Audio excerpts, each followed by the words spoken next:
Bienvenidos a todos. Soy Francesca y quiero darle la bienvenida en mi papel como delegado universal. Antes de que el evento de esta noche comience, quiero recordarle que un valor fundamental aquí en Colombia es la habilidad de intercambiar ideas libremente. Como delegados universitarios, nosotros estamos aquí para apoyar y asegurar que este valor se extienda en nuestro campus. Y con esto, muchas gracias y les dejo con los gigantes.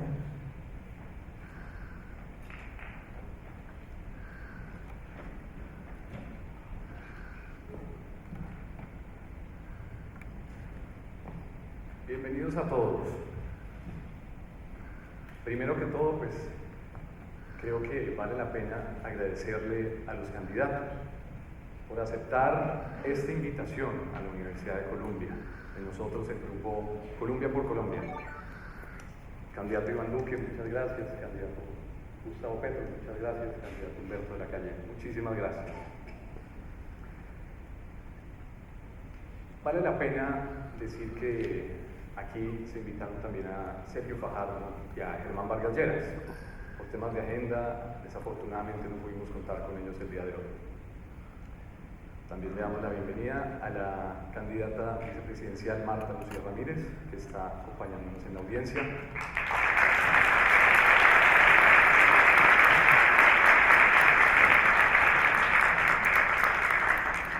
Y antes de entrar en materia, me gustaría, señores candidatos, que se comprometieran con nosotros, aquellos que estamos en el exterior, los colombianos que estamos afuera, para que muy pronto alguno de ustedes será elegido, tendrá el honor de representarnos como el presidente de Colombia. Y queremos comprometernos para que vuelvan a compartir este escenario, no con otros candidatos, sino con los colombianos, ya como presidente, para que nos expongan su plan de gobierno. Le pregunto entonces, candidato Iván Duque, ¿se compromete a venir a este escenario?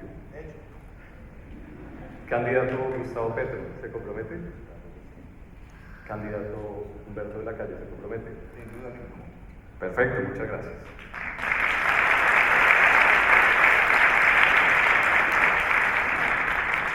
Mi nombre es Juan José Guzmán y soy copresidente de Colombia por Colombia.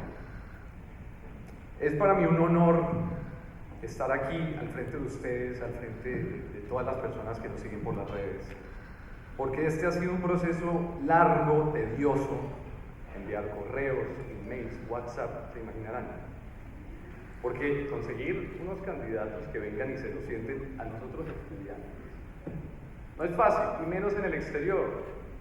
Entonces, de verdad agradezco muchísimo la colaboración, especialmente, y la fe que tuvo el Grupo Colombia por Colombia, especialmente Isabela Canal y David Oliveros. Si quieres, este evento hubiera sido imposible. Logramos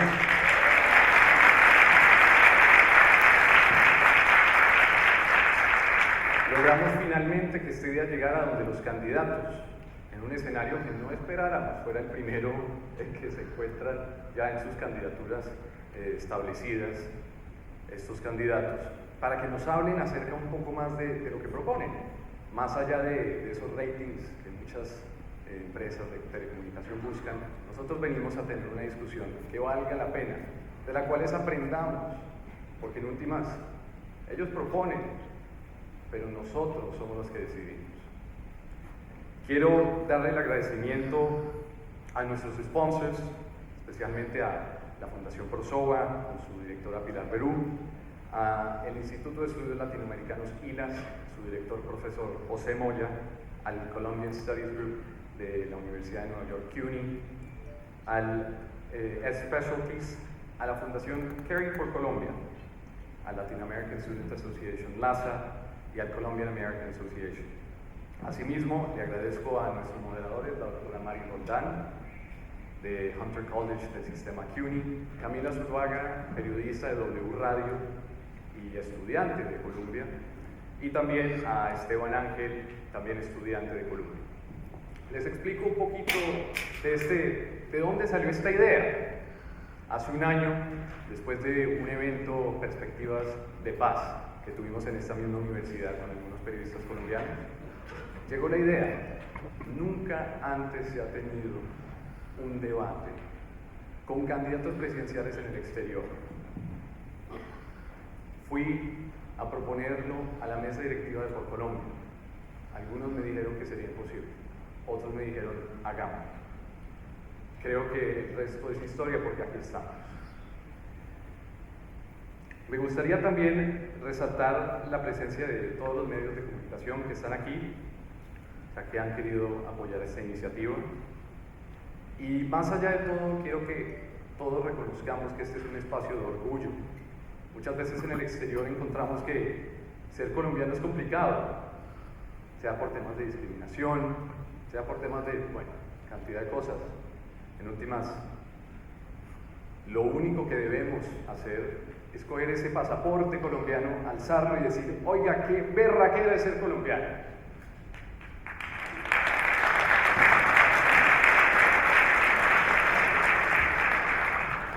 Y bueno, no quiero tomar más tiempo, quiero ya dejarle el espacio a los candidatos para que nos hablen y a los moderadores para que hagan sus preguntas. Entonces, en últimas, quiero darle las gracias y resaltar que esto ha sido un proceso largo, pero que hoy rinde frutos. En las próximas 2 horas escucharemos propuestas de las cuales tendremos que tomar decisiones. Le doy la palabra entonces a Camila Zuluaga, quien liderará el grupo de moderadores, y nuevamente les agradezco a todos por su apoyo y por tener fe en estas causas que no son fáciles, pero que se pueden lograr. Gracias.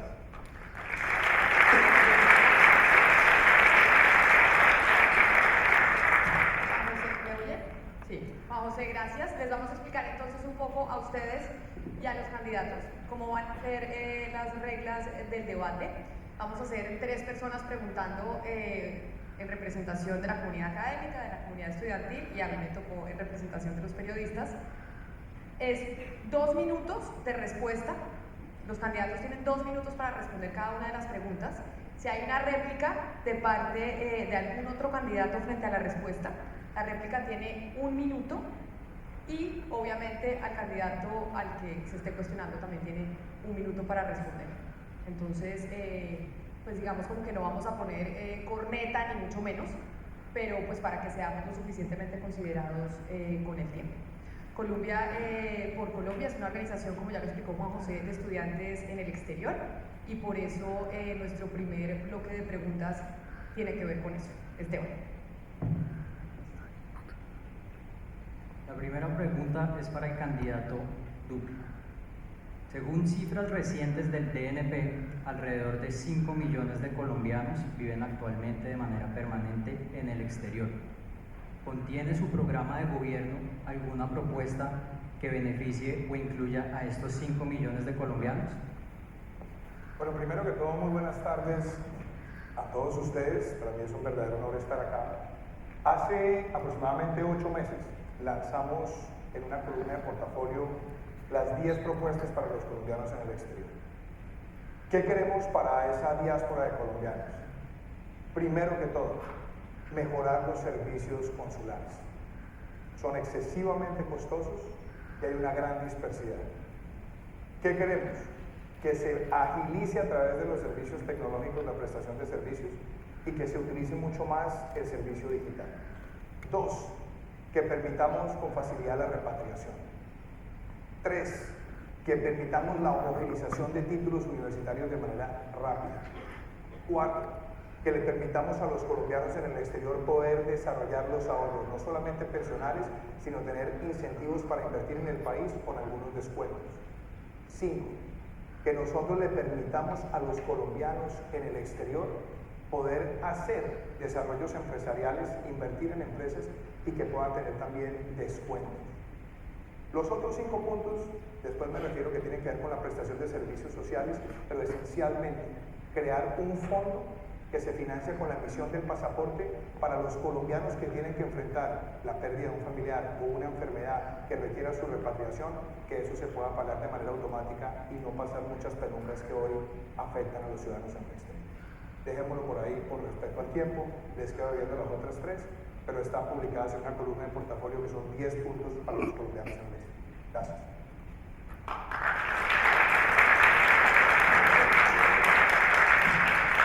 La siguiente pregunta es para el candidato Petro.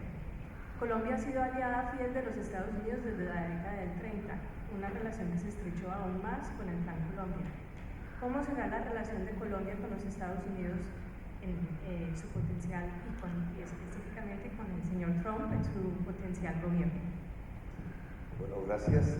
Yo pienso que el problema fundamental internacional que debe asumir Colombia, y no lo ha hecho hasta ahora, es el cambio climático, el principal problema de la humanidad, que en los estudios realizados hasta ahora coloca a Colombia como uno de los 10 países más vulnerables del mundo ante este fenómeno que produce la tecnología del siglo XX.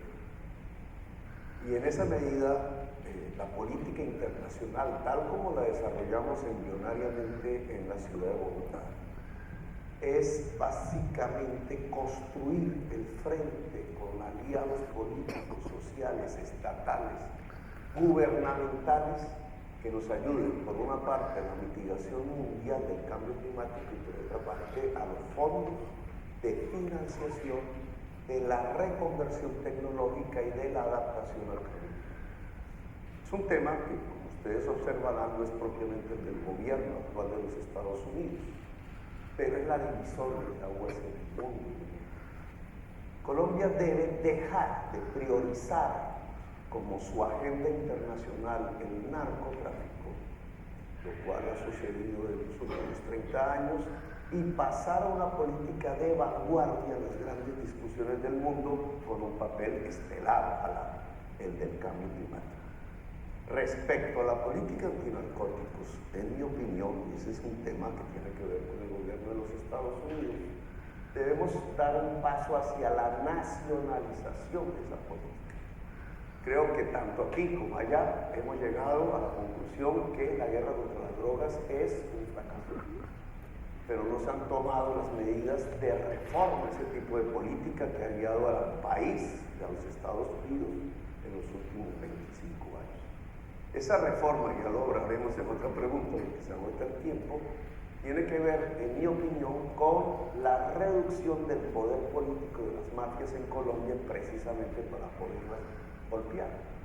En otra pregunta hablaremos de cómo se reduce el poder político de las mafias en Colombia en una nueva política antidrogas que me propongo incentivar en Colombia. Muy amable. Claro, pero doctor Petro, frente a la pregunta concreta de en su potencial gobierno, ¿cómo será el panorama de las relaciones Colombia-Estados Unidos? ¿Cuál es la respuesta? Pues tú ya puedes deducir de lo que hemos respondido previamente, sirve de réplica, pero del panel. Si la política internacional eje de Colombia empieza a ser el cambio climático, fuerzas muy importantes en los Estados Unidos serán aliadas. Por ejemplo, el Estado de California. Pero muy probablemente los negacionistas del cambio climático, y creo que están hoy en el gobierno, no lo serán. Colombia tiene que aliarse con las fuerzas estatales, sociales, políticas que en todo el mundo están luchando contra el cambio climático. ¿Produce una tensión con el gobierno de los Estados Unidos actual? Sí, pero el gobierno de los Estados Unidos actual debe entender que la humanidad es más importante que el negocio del carbón. Y la otra consecuencia frente a las drogas es que también produce una tensión, en este caso un poco más fácil en el sentido de que hay un reconocimiento del fracaso de una política antidrogas, una salida del gobierno actual de los Estados Unidos hacia una especie de populismo punitivo, pero también un gran espacio de reflexión que nos lleva a plantearnos una política propia en Colombia, que yo la denomino de nacionalización de la política antidrogas del país para volverla más eficaz de lo que hasta ahora ha sido. Perfecto, gracias. La siguiente pregunta es para Humberto de la Calle. Otro de los temas de política internacional que afecta a Colombia y que además afecta al mundo entero es el de la migración. A Colombia específicamente le está afectando la migración de Venezuela por los problemas que está habiendo en el vecino país. ¿Cuál es la propuesta específica o cómo manejaría un potencial gobierno suyo la migración de venezolanos a Colombia para poder tratar el tema del empleo, el tema de la seguridad y que no afecte ni a los colombianos ni a los venezolanos que están llegando? Bueno, mil gracias a Juan José, a Colombia por Colombia, a Camila, a nuestros queridos panelistas. Voy a tomarme 10 segundos para anunciar que con la doctora Van den Ende he dejado aquí el cúmulo de nuestras propuestas que han sido presentadas a través de la campaña, que van desde una sociedad sin corrupción, competitividad, medio ambiente, para crear salud, en fin, yo creo que algunas de estas van a ser objeto seguramente de las preguntas que van a aparecer, y entonces este set se lo quiero dejar a Camila como para difusión entre los presentes. Pero, en efecto, estamos sufriendo en Colombia un flujo migratorio extraordinario proveniente de Venezuela, y eso ha generado problemas de distinta naturaleza. Mi primer enfoque tiene que ser un enfoque lejano de la xenofobia. No podemos caer en la enfermedad mundial de la xenofobia. Tenemos unas obligaciones humanitarias. De la misma manera que los venezolanos, que los colombianos fuimos a Venezuela y fuimos bien recibidos allá en algún momento, me parece que debemos obrar con igual reciprocidad. Salir en una cruzada a combatir la presencia de venezolanos en Colombia tiene una serie de implicaciones, no solo xenófobas, sino que genera un entorno discriminatorio contra las minorías, contra lo que es distinto, algo que ya empieza a aparecer en Colombia de manera preocupante. Segundo, lo que sí es necesario es apelar más y más intensamente a mecanismos de carácter internacional, Naciones Unidas, ONGs internacionales, porque Colombia brindará y seguirá brindando la primera atención humanitaria, pero el fenómeno tiene ya dimensiones internacionales y por lo tanto Colombia y el gobierno colombiano debe ser más activo para acudir a ese tipo de organizaciones. Pero en general, en el tema de la migración, me parece que debiéramos ser un poco más abiertos. Colombia ha sido extraordinariamente cerrado desde hace 2 siglos a la migración y creo que eso nos ha afectado. Y además, en este caso particular de Venezuela, seguramente habrá oportunidad de volver sobre ella, lo que está ocurriendo en Colombia es algo extraordinariamente grave. Nunca habíamos usado la política exterior para fines de política interna, nunca. Colombia siempre había tenido una política exterior que conjugaba todas las fuerzas políticas. Es la primera vez que rompemos esa tradición. Y me parece que eso va a tener consecuencias en el futuro y es un error. Pero en segundo lugar, respecto de Venezuela, hay que obviamente condenar el gobierno de Maduro. Maduro es un dictador, viola la Carta Democrática Interamericana. Yo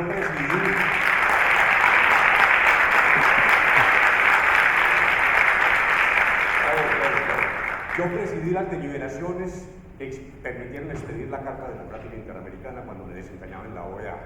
Y con esa autoridad puedo decir que Maduro viola la Carta Democrática Interamericana. Pero ¿cómo hay que proceder? Por la vía del derecho internacional, de la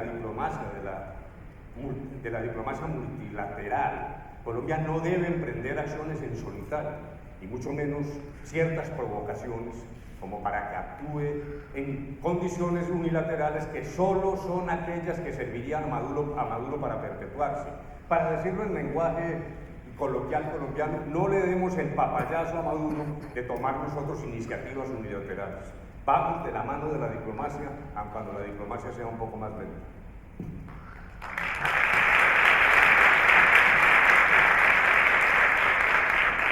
Siguiente pregunta, volvemos al candidato Duque.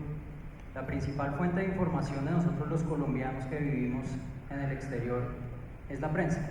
Por lo tanto, la libertad de prensa es fundamental para nosotros, es uno de los pilares que defiende esta universidad y además creemos es fundamental para una democracia.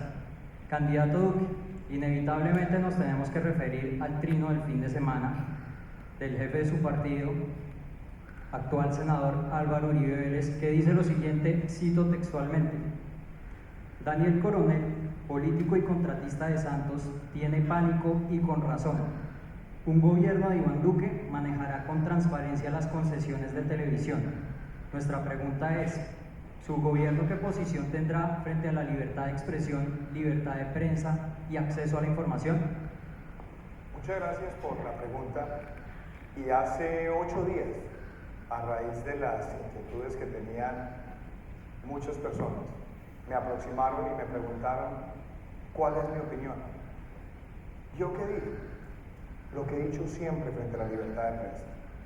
He sido, soy y seré un defensor de la libertad de prensa porque para mí es un pilar de cualquier democracia. Donde no hay libertad de prensa, se arruina la democracia. Y también dije que cualquier persona que tenga cualquier concesión y la esté adelantando conforme a la ley, no tendrá nada que temerle a un gobierno mío.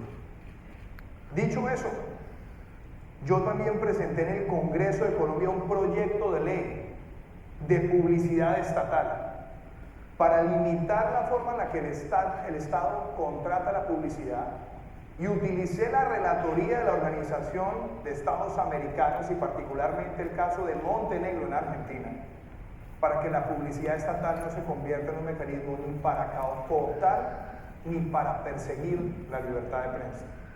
¿Por qué digo esto? Porque soy coherente y soy congruente, y eso es lo que pienso hacer como presidente. Gracias.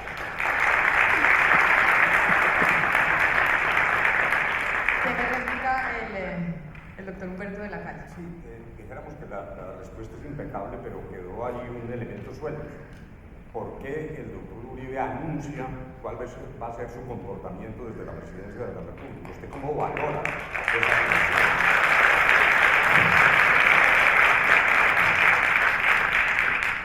Veo que el doctor Humberto veniera al enganche personal, pero yo no le voy a caer en eso, doctor Humberto.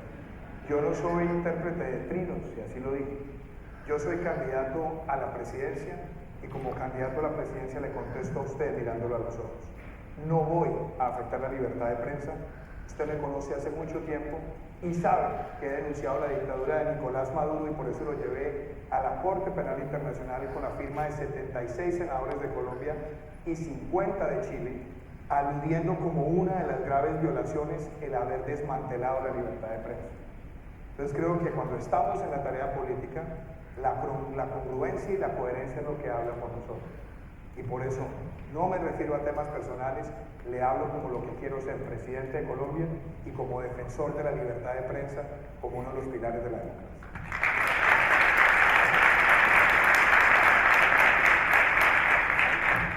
¿Usted tiene una réplica también, doctor Petro? ¿Se puede, no? Adelante. Es que, No teníamos en las reglas, pero adelante. primero, me parece que no es un problema de interpretación de trinos, ni tampoco es un problema de posición personal.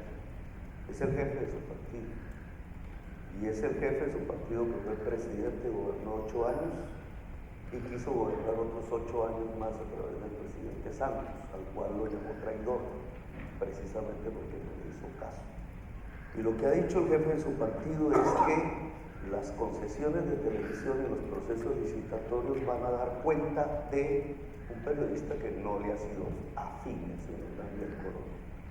Estamos hablando de un jefe de su partido que produjo 3.000 casos de falsos positivos sin denuncia internacional por parte de algunos de los miembros, incluido usted, su partido. La pregunta es, si lleva 16 años pensando que puede gobernar por interpuesta persona a uno de los cuales lo llamó traidor, ¿qué sería un traidor del presidente Uribe si no le hace caso en su insinuación de cerrar el canal de Daniel Coronel? Yo primero pregunto si esto es una réplica o es una entrevista suya hacia mí, doctor Petro. Ambas cosas. Porque no veo el fundamento de la réplica. Pero yo le contesto. Primero que todo, yo siempre he sido un defensor de la legalidad. Yo nunca he creído que las armas sean un mecanismo de ningún tipo de expresión política. Usted no. Usted en algunos momentos de su vida pensó que la violencia era un mecanismo de expresión política y además intentaron acallar no solamente voces de ciudadanos, sino de ciudadanos indefensos y desarmados para defender sus ideas.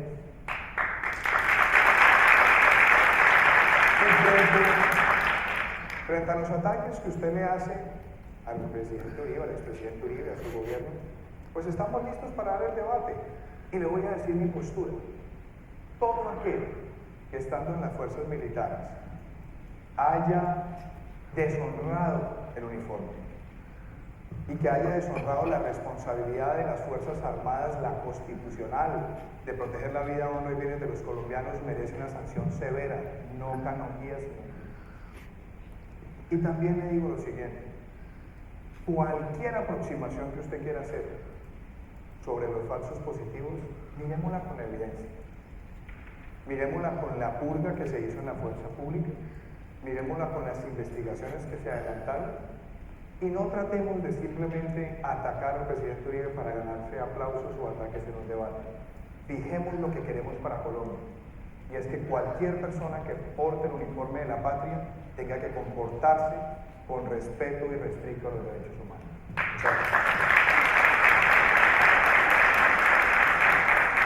Esta es una pregunta para el doctor Humberto de la Calle. El gobierno de los Estados Unidos ha dicho que va a revisar su apoyo a la implementación de los acuerdos de paz en Colombia si no hay una reducción en la producción de coca. Si los Estados Unidos le retira el apoyo económico, ¿cuál sería el impacto en Colombia, primero que todo, y cómo financiar los acuerdos de paz, además de lo que significa para la relación bilateral?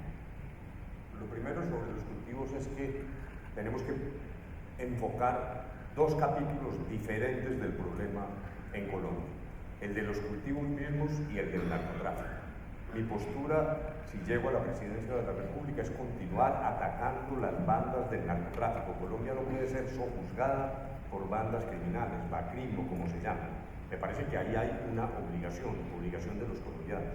Frente a eso no nos podemos agachar, hacerlo claro en democracia, con la fuerza tranquila de la democracia, sin guerra sucia, pero me parece que esa es una respuesta frente a la cual hay que tener una línea categórica. El tema de los cultivos tiene ciertas características diferentes, porque ahí hay envuelto un problema de desarrollo agrario. Muy buena parte de esas comunidades viven de la coca sencillamente por razones de carácter económico. Y el pasado demuestra que mucha de la política represiva ha fracasado. Los cultivos se mueven, actúan en un lado o en el otro en lo que se llama el efecto balón. Incluso la propia fumigación no fue totalmente eficaz como a veces se cree. La cifra actual de hectáreas cultivadas en efecto es la más alta de la historia, pero ha habido picos en función además de otros elementos o de otras circunstancias de carácter macroeconómico. La devaluación del peso ha influido en la recuperación del cultivo de la coca, la baja internacional del precio del oro ha desplazado personas que se habían ido a la minería ilegal y han regresado a la coca. Luego me parece que lo primero es que eso no se puede simplificar. Frente a los Estados Unidos, nosotros lo que tenemos que sostener es esa posición. Yo particularmente soy amigo de la sustitución voluntaria como primer paso, no como único paso. En las comunidades donde no haya ambiente para la sustitución voluntaria hay que hacer erradicación forzada, preponderantemente manual. A propósito de lo cual aprovecho para decir que entre las múltiples falsedades que se tejieron sobre el acuerdo del Teatro Colón se dijo que nosotros habíamos entregado la fumigación en beneficio de las FARC. Falso, basta leer. Es un problema de simple lectura. El tercer párrafo del acuerdo en esta materia lo que dice es que el Estado, por boca nuestra, se reservó la posibilidad de continuar fumigando allí donde las circunstancias lo indicaran. Las decisiones que tomó Colombia a instancias particularmente de sus propias cortes internas no tienen nada que ver con lo que se negoció en La Habana. Esa política hay que defenderla frente a Estados Unidos. Me parece que nosotros no podemos estar sojuzgados a tener que optar por caminos distintos cuando yo tengo la convicción absoluta de que el camino de la sustitución voluntaria es el más difícil, ¿de acuerdo? Y es el más costoso, pero es el único que puede realmente brindar una solución sostenible al tema de los cultivos. Ahora, sí ha habido dificultades de implementación. Al gobierno le ha quedado grande la implementación en lo logístico, en la llegada al territorio con las soluciones. También ha habido deficiencias por fuerza de los opositores al acuerdo, que particularmente en lo que tiene que ver con los desarrollos legales, pues han hecho prácticamente una tarea de filibusterismo para impedir que esas decisiones se tomaran a tiempo. Pero yo no renunciaré ni a cumplir religiosamente el acuerdo, ni a exigirle a las FARC que lo cumplan, ni a tener una política autónoma en materia de cultivos ilícitos.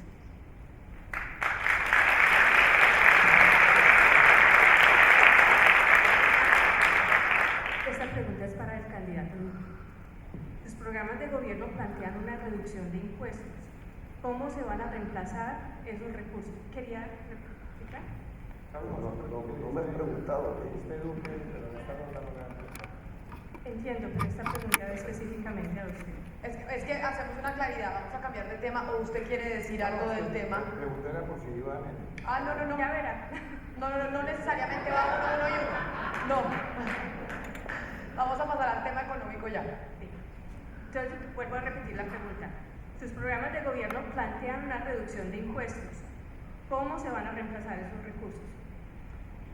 Primero que todo, aquí en los Estados Unidos hay un famoso jurista que se llama John Marshall que decía: el poder de gravar es el poder de destruir. Cuando un país tiene excesiva carga tributaria sobre quienes generan empleo, lo que terminan detonando es la pérdida de trabajo, dejar de contratar o transferir el costo a la sociedad. Y hoy nosotros tenemos una tarifa de renta corporativa en Colombia del 34%, que está mucho más alta que el promedio de los países de la OCDE, y tenemos tasas de tributación agregadas que superan el 50, 60 o 70%. ¿Cómo entonces podemos hablar de reducción? Primero, eliminemos gastos innecesarios. El país está gastando más de 600.000 millones de pesos al año en publicidad y eventos. El país tiene enormes duplicidades en la administración y había una expansión desmedida de la nómina en muchas entidades del Estado. Ahí hay una primera área de reforma. La segunda, una reforma a la administración pública que nos genere ahorros, eficiencias, usos de tecnología en los próximos 4 años, que nos lleven un ahorro del 5% por año. Y tercero, una meta de reducir la evasión de los impuestos de renta y de IVA que superan los 40 billones de pesos al año, que perfectamente se podría reducir en un 50% en los próximos 4 años con una meta anual del 12.5%, y estaríamos generando ahorros de más de 30 billones de pesos. Ahora, ¿cómo se aplica eso a la reducción de tarifas? Un punto del impuesto de renta vale 1 billón de pesos y un punto del IVA vale 2.7 billones de pesos.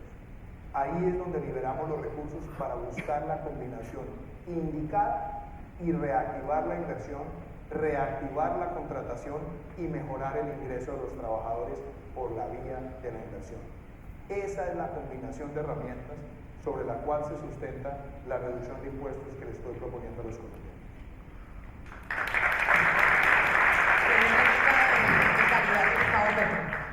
El papel de replicador, pero es lo siguiente: si yo encuentro 600.000 millones de pesos de gasto suntual en publicidad, no lo recorto, lo tengo que llevar a donde hace falta el gasto público. Por ejemplo, el sistema de universidad pública, que debe ser porque debe ser gratuita, porque Colombia necesita más gasto en educación. Así que toda posibilidad de recortes de gastos no necesarios tienen que ir a financiar los gastos absolutamente necesarios, que es la salud, la innovación tecnológica, la educación. Luego, por el lado de recortar gastos, no se encuentra un espacio financiero en Colombia, lo que hace la propuesta de reducción de impuestos realmente populista. Y lo explico. En los últimos 30 años, las facciones más reaccionarias de la política mundial le han pedido a su sociedad reducir los impuestos de las capas más ricas de su sociedad. El resultado de esa política de los últimos 30 años no es que creció el empleo, no es que crecieron los salarios reales en el mundo, al contrario, los salarios reales se desplomaron, porque ante la caída del gasto en salud y en educación, lo que pierde es la productividad de la economía, y al caer la productividad de la economía, caen los salarios y los ingresos reales. Lo que sí se produjo en el mundo, y ese es el libro de Tomás Piketty, y se produjo profundamente en Colombia, es un incremento pavoroso y agresivo de la desigualdad social. Cuando se reducen los impuestos de las capas más importantes del capital de una sociedad y una economía, los que terminan pagando son las clases medias y las trabajadoras a través de la caída de su ingreso real. Ergo, la propuesta lo que termina produciendo es un crecimiento de la desigualdad social en Colombia, cuando Colombia ya es el tercer país más desigual del mundo.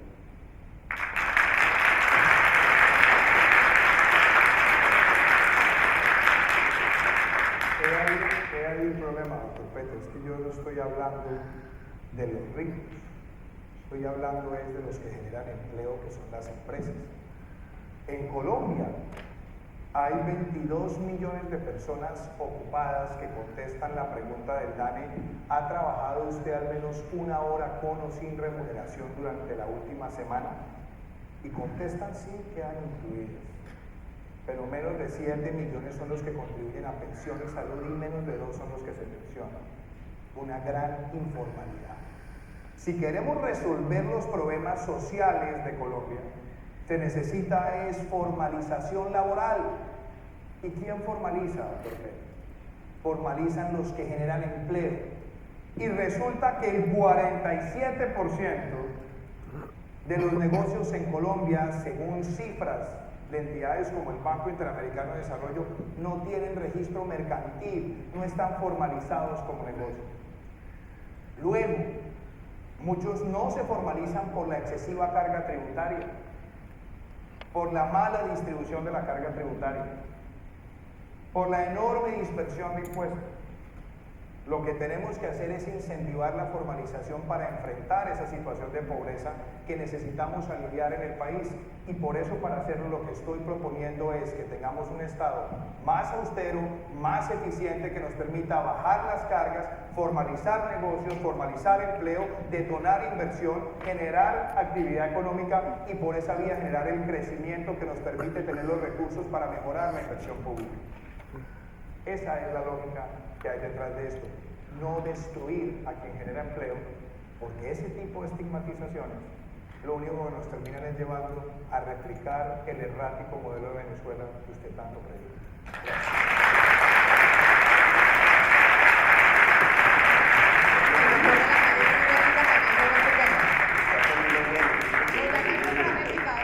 Porque ya usted hizo la réplica a Duque, pero adelante, doctor de la Calle. Sí, la réplica consiste en que me siento obligado a exponer mis ideas sobre el particular, que no coincide con ninguno de los dos. Entonces dijéramos, yo parto de la base de que la empresa es la gran generadora de riqueza. Las empresas realmente no son ricas ni pobres, son instrumentos de creación de valor. Y en ese sentido sí parto de la base de que la empresa, y particularmente la pequeña empresa en Colombia, está agobiada por una carga impositiva exagerada.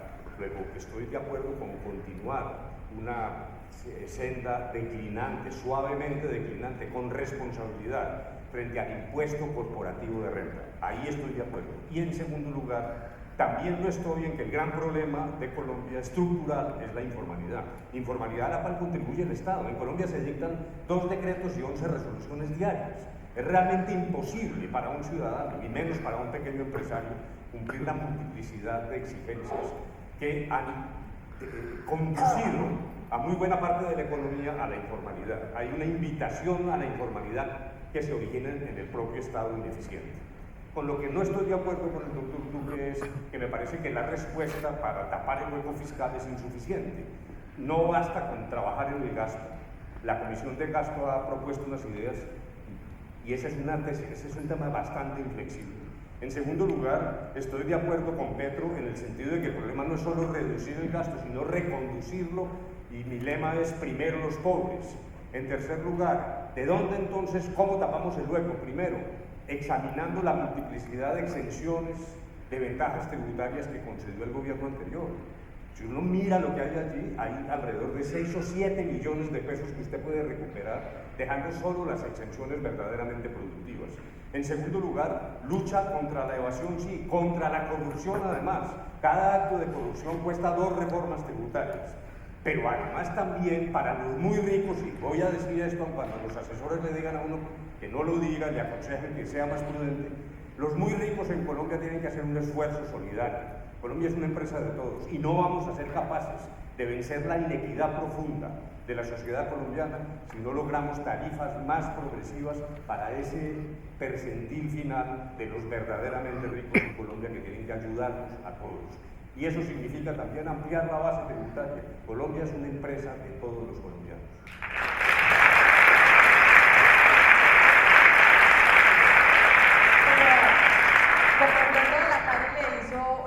Una especie de réplica también Iván Duque va a responder. Yo le recomiendo, doctor Duque, el tiempo. Recomiéndeles que entonces no me haga tanta réplica para que no haga nada. Pero, vea, doctor Humberto, lo bueno de estos debates es que puede haber coincidencia. Colombia no es solamente el rechazo por las ideas del otro, usted y yo hemos coincidido en algunas. Y desde hace mucho tiempo yo he estado planteando que en efecto la revisión del sistema de exenciones tributarias es necesaria. Para que el sistema de exenciones tributarias realmente exista es para aquellas cosas que generan empleo y generan impacto en la economía. Pero hablemos también de lo que serían los paraimpuestos. 68.000 resoluciones en 14 años, 17.000 decretos, 2.136 circulares. Estamos proponiendo la ventanilla única de comercio y emprendimiento para facilitar la relación del sector privado con el Estado. Y la otra cosa, es importante de pronto bajar o contemplar bajar la tarifa del IVA, que usted también lo ha dicho, ampliar un poco más la base y mejorar y corregir la situación de regresividad con la devolución a los más vulnerables del consumo ponderado de canasta familiar, como lo ha hecho exitosamente Uruguay con bancarización. Son cosas en las que nos podemos poner de acuerdo y lo celebro. Yo lo había dicho hace un año y medio, usted lo dijo en la asamblea de la ANDI, y las coincidencias también le sirven a la democracia.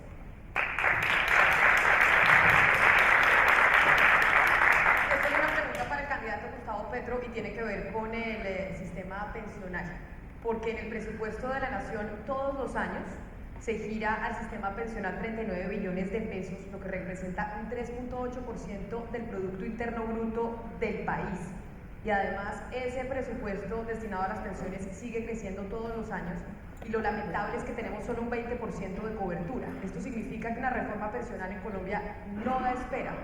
La reforma pensional que usted plantea o la propuesta que tiene frente al sistema pensional en Colombia que necesita una transformación es ¿cuál? Bien, aunque no tuve la oportunidad de la pregunta la vez pasada, pero hay una cosa que quisiera decirle, doctor Duque, porque usted recordó mi pasado. Cuando su padre era gobernante, yo fui torturado en un poco y él me dejaba. Y le miro usted a los ojos y digo, es verdad.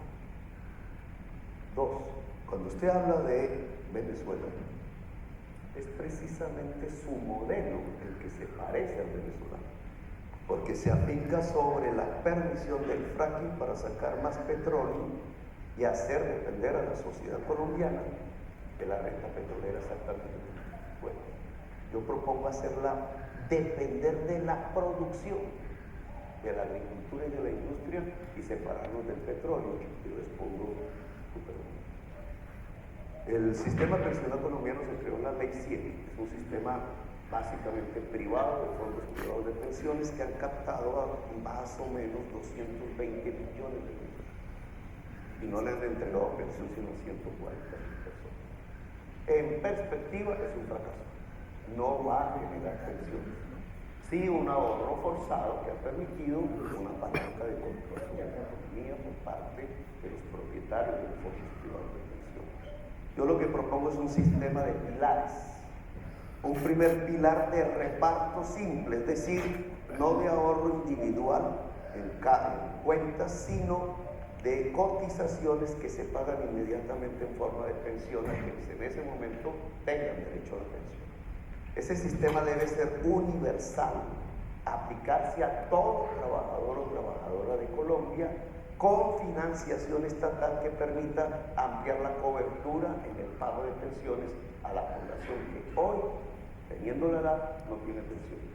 Y un segundo pilar que es voluntario, que dependiendo de la magnitud del salario y después de pagar el primer pilar, cualquier persona tenga la libertad, si es de altos salarios, de apostar en un fondo privado de pensiones para una pensión voluntaria después del primer pilar.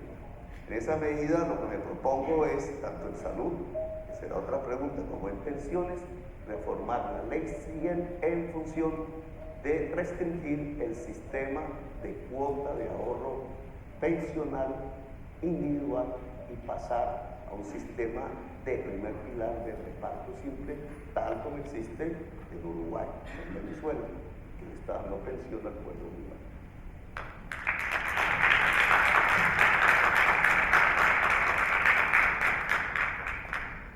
La siguiente pregunta es para el doctor de la Calle. Doctor de la Calle, Colombia es un país con recursos petroleros limitados, 7 años de reserva frente, por ejemplo, a Venezuela, que tiene 88. ¿Cree usted que una expansión o inversión continua en esta área de la economía es sostenible? Y una segunda pregunta, ¿cuál cree usted que debe ser el motor de la economía de la Colombia del 2030 y cómo hará su gobierno para trazar el camino para llegar allí?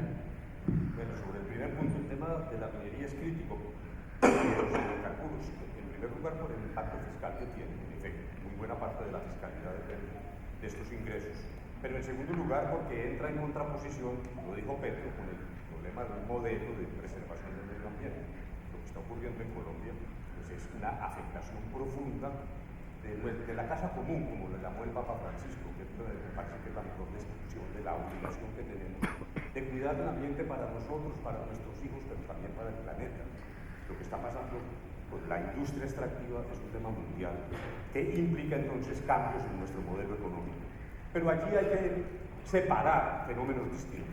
Una cosa es el petróleo y otra la minería de metales.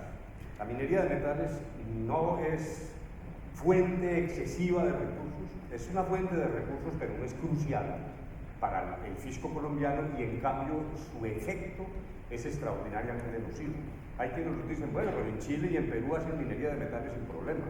No, minería de metales en un ecosistema frágil tropical puede ser realmente un desastre. Allí me parece que hay que actuar mucho más rápido, solo preservando la minería artesanal ancestral. Hay que mover el minero artesanal a formas de explotación amigables con la naturaleza, por ejemplo, los tratados que se han suscrito para la utilización, para la no utilización del mercurio. El tema del petróleo es distinto en ambos lados.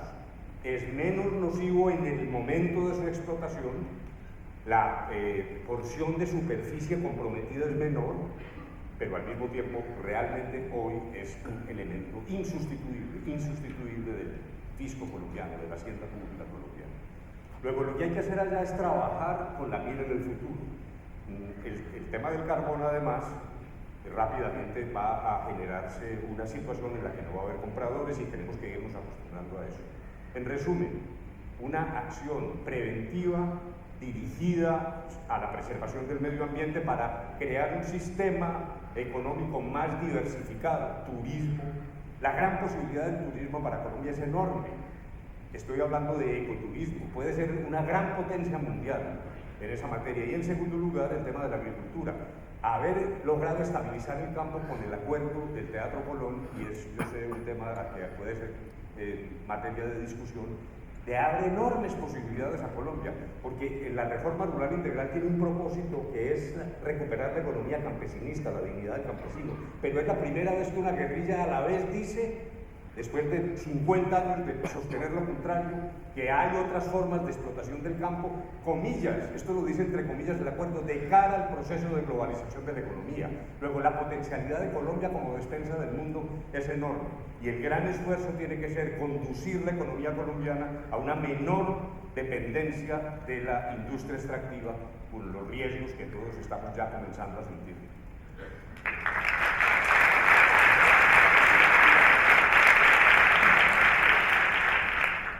Seguimos perfectamente con una pregunta que se refiere a este tema. Esta para el doctor Duque.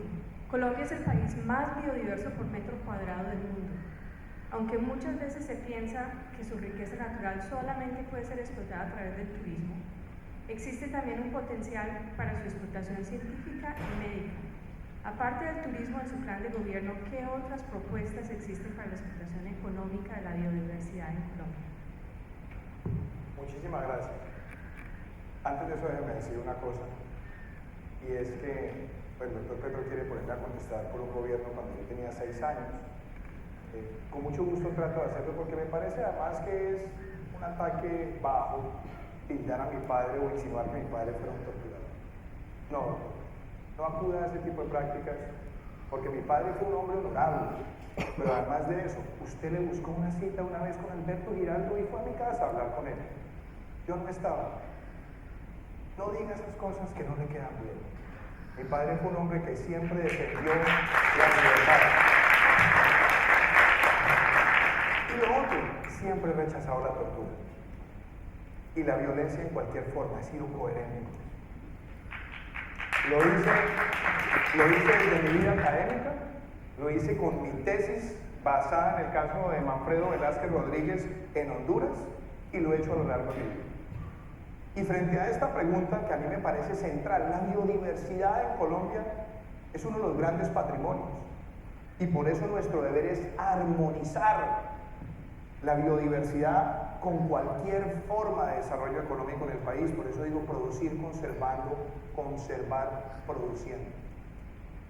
Y eso implica que nosotros tengamos que adelantar en muchas regiones del país unos programas verdaderamente ejemplares de protección de las cuencas, de protección de la erosión costera que está destruyendo regiones enteras del país, que tengamos el sistema de pago por servicios ambientales, familias, guardapáramos en un país que tiene el 50% de los páramos del planeta, que tengamos familias protectoras de manglares, que preservemos la selva tropical húmeda, que tengamos corredores de bioturismo, ecoturismo y que desarrollemos la capacidad de investigación de la Universidad de la Amazonía, que hace parte de una de las propuestas que hice el año pasado en el Caquetá para que podamos mejorar la base de investigación y que aprovechemos esa riqueza también con las patentes y los registros en el país para que no vengan otros a quedarse con los registros de esa investigación que se hace con la biodiversidad.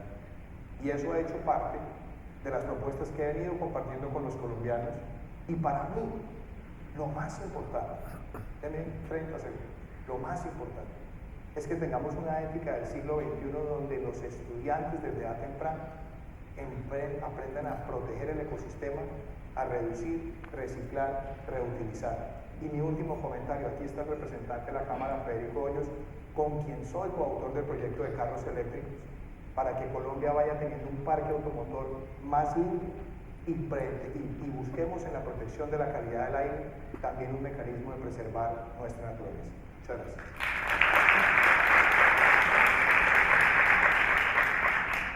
Pasamos al tema de política pública. La primera pregunta es para los 3 candidatos. Tienen la oportunidad de responder los 3 candidatos. Hasta hace 2 semanas, las selvas de Guaviare estaban ardiendo. Hoy, la quebrada La Lizama no es una quebrada, sino un oleoducto debido a un derrame de crudo de un pozo que lleva el mismo nombre, un sector cerca de Barranca Bermeja. La minería ilegal, está no solo envenenando, sino secando los ríos de Colombia. El presidente Santos dice que una de sus deudas pendientes es la reforestación. Queremos saber nosotros cuál es su política de conservación medioambiental. Arranca el doctor de la calle. Bueno, ya incluso había tocado parcialmente el tema. Lo primero es que dijéramos el norte es eso. Tenemos que trabajar en una línea en virtud de la cual logremos generar condicionamientos de protección del ambiente y la mirada puesta en el futuro en lo que ha llamado el Papa Francisco la Casa Común.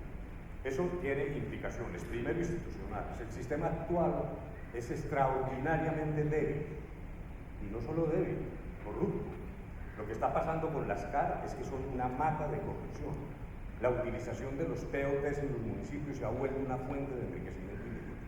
Y eso ocurre en otras esferas de la vida nacional, no solo en los temas de ambiente. Pero aquí hace crisis, y hace crisis, como ustedes lo han descrito, de la peor manera. En segundo lugar, hay un elemento cultural. Yo tengo que celebrar que algo ha cambiado Colombia. En mi infancia tengo que confesar dos cosas. Yo nací en un pueblito que se llama Manzanares, por allá remoto. Luego salimos por fuerza de la violencia. Lamentable decirlo, no se trata de volver al pasado. Estudié en una universidad pública, mi madre era una profesora, trabajaba y vivíamos en un barrio de lo que se llamaba el Instituto de Crédito Territorial, un barrio del gobierno, de clase media. Yo realmente me he hecho a pulso y excúsenme que haga esa confesión, y no tengo abolengo ni nada que se le parezca. Pero en esa época yo tengo el recuerdo de los niños con caucheros matando pajaritos, que les parecía que eso era muy gracioso, y en Navidad incluso íbamos a traer musgo para hacer los pesebres, lo cual hoy es un crimen ecológico. Luego, sí ha cambiado, particularmente los jóvenes, por eso yo defiendo las causas animalistas. Estoy contra las corridas de toros. Yo fui taurino en Manizales, había que ser taurino, las ferias de Manizales, pero hoy tengo que confesar que son espectáculos aberrantes.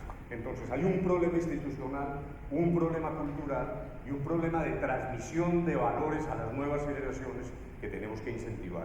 Todo esto, repito, en un marco de preservación, de cambio de la estructura económica colombiana y de búsqueda de soluciones de energía alternativa. La canasta energética colombiana es razonablemente sana frente al panorama latinoamericano, pero aún así tenemos desafíos, ya lo que está pasando en La Guajira, los desarrollos de energía solar, la potencialidad de la energía eólica, o sea, es necesario que nos vamos moviendo y para eso sí creo yo, ese sí es el tipo de acciones donde los incentivos tributarios son útiles para cambiar una estructura que hoy es extraordinariamente aflictiva con el ambiente, como ya tuve ocasión de decir.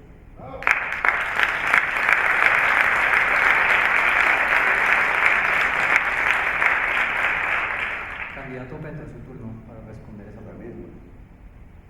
Pues ahora confluyen básicamente dos grandes temas en Colombia. Uno, como lo había anunciado al principio, el cambio climático, que nos lleva a una separación gradual, pero firme, del petróleo y del carbón. Y por tanto, de dejar de usar como prioridad las aguas en la extracción del petróleo y del carbón, como hasta ahora sí.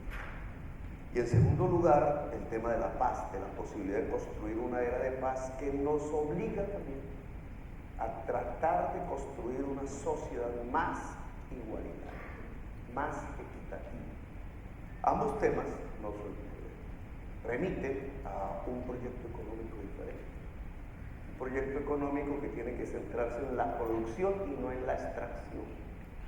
Por tanto, todo el sistema impositivo, por ejemplo, no debe premiar la extracción como hoy está haciendo con el carbón o en el caso de los campos con el gran latifundio improductivo sobre tierras fértiles, sino premiar la producción. Y tiene que ver este tema con el medio ambiente en varios sentidos. La economía productiva del siglo XXI necesita, uno, energías limpias. En nuestro caso es el agua, es el sol, que no se utiliza en Colombia, y el viento, en el caso de La Guajira. Dos, las redes informáticas al máximo nivel y con utilización económica, que hay que hacer todo un programa de infraestructura para que toda Colombia pueda obtener ese segundo mecanismo. Y tres, y me parece absolutamente fundamental, el saber como base de la producción del siglo XXI. Una sociedad del conocimiento que tiene que priorizar la educación tanto de la primera infancia como de su juventud, con el máximo de inversión pública para poder saltar una enorme brecha en términos de educación que nos permita entonces, al articular saberes, energías limpias, redes, construir las bases de la tercera revolución industrial en la misma Colombia, que nos permite liberarnos del petróleo y del carbón y por tanto reequilibrarnos con la naturaleza y construir una sociedad más equitativa dentro de la producción, lo cual nos permite reconciliarnos con la paz, es decir, la posibilidad de salir definitivamente de 2 siglos permanentes de violencia. Y doctor Duque, no soy bajo porque me torturaron, no, me torturaron el gobierno de su padre. Usted trajo a colación aquí mi pasado y pensó que yo había entrado a la violencia porque sí. No, nos llevaron a la violencia. Gobiernos como ese, la cual hay que perdonar, pero hay que evaluar históricamente. 2, usted dice que tenía 6 años, bien, en esa época, pero no tenía 6 años cuando su jefe político, el señor Uribe, dijo que iba a censurar al presidente Daniel Ortega y usted responde como si tuviera los 6 años. Es que no interpreto el crimen. Y 3, usted niega los falsos positivos. Y su fórmula presidencial aquí presente, y usted, como corresponsable político, no puede negar los falsos positivos porque es uno de los hechos de ruptura del derecho internacional humanitario, uno de los crímenes de lesa humanidad más bárbaros cometidos en la historia de Colombia y se cometió bajo la responsabilidad no de unos uniformados, ojalá fuera así de fácil, no, de un presidente de la República que es su jefe político, el señor Uribe.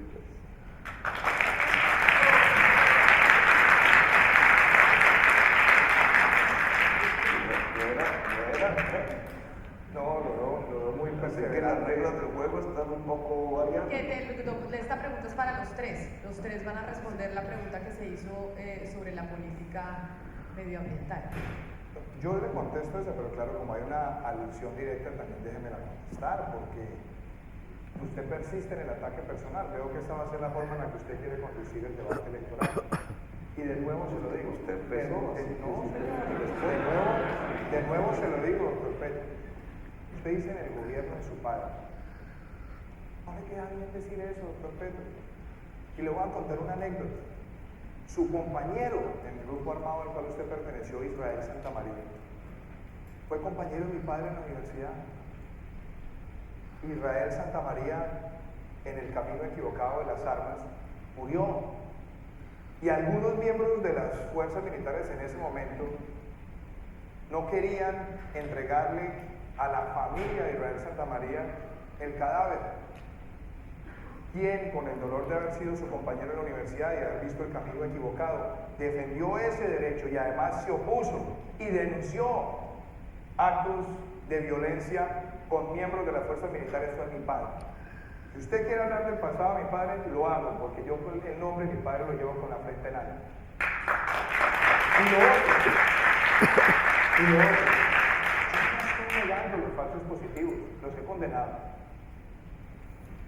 Y por eso he dicho que quien haya cometido esos crímenes no merece ningún tipo de canonjías ni indulgencias, sanción ejemplar. Y se lo repito cuantas veces quiera que se lo diga. Y frente a los temas ambientales, que es el motivo de la pregunta, yo sí quiero decirle lo que yo espero para Colombia en los próximos 4 años. Primero, ratificar y cumplir el convenio de Minamata para que Colombia sea un país libre de mercurio en el año 2020. Segundo, que la minería ilegal de oro la podamos acabar en cualquier forma de minería ilegal, pero en la de oro hay que volver a la compra directa por el Banco de la República para que no siga existiendo esa ventanilla subrepticia sobre la cual se está moviendo esa criminalidad en la minería de oro. Tercero, nosotros necesitamos un programa de formalización minera, porque hay muchos mineros artesanales y pequeños mineros que no tienen las mejores prácticas. Hay que cooperativizarlos y en algunos casos sacarlos de esa minería donde está produciendo daño ambiental y hacerlo sobre la base de que esa cooperativa pueda tener una integración con las mejores prácticas sociales y ambientales y donde no corresponda el pago por servicios ambientales. Y lo que tiene que ver con los sistemas de manejo de cuencas hidrográficas comprometidas o afectadas por la minería, lo que necesitamos es despolitizar las corporaciones autónomas regionales y garantizar que cumplan su mandato legal para ser verdaderas autoridades ambientales. Yo vengo defendiendo el tema ambiental desde hace mucho tiempo, desde cuando estaba en el Banco Interamericano de Desarrollo, y además he promovido nuevos sectores de la economía, como la economía creativa, como la economía de servicios, como la agroindustria, porque Colombia no puede depender exclusivamente en petróleo, estoy de acuerdo. Y además también he dicho, no se hará fracking, además donde se esté comprometiendo los acuíferos subterráneos y los ecosistemas diversos. Y también le digo una cosa, 10 segundos. Si nosotros queremos avanzar en la protección ambiental del país, nosotros tenemos que ir diversificando mucho más nuestra matriz energética y apostarle a las renovables, y por eso me he trazado una meta. En los próximos 4 años vamos a tener un piso de pasar de menos de 40 megas en renovables a un piso de 300 y un potencial que quisiéramos desarrollar de 1500 megas, que es la más grande transformación energética a la que pueda aspirar Colombia en los próximos años. Muchísimas gracias.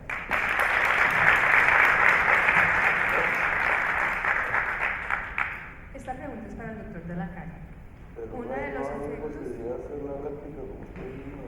Pero es que lo que pasa es que tenemos que estar pues ajustados un poco a las reglas, doctor Petro. Pero es que me parece pertinente, porque ese es el debate, precisamente.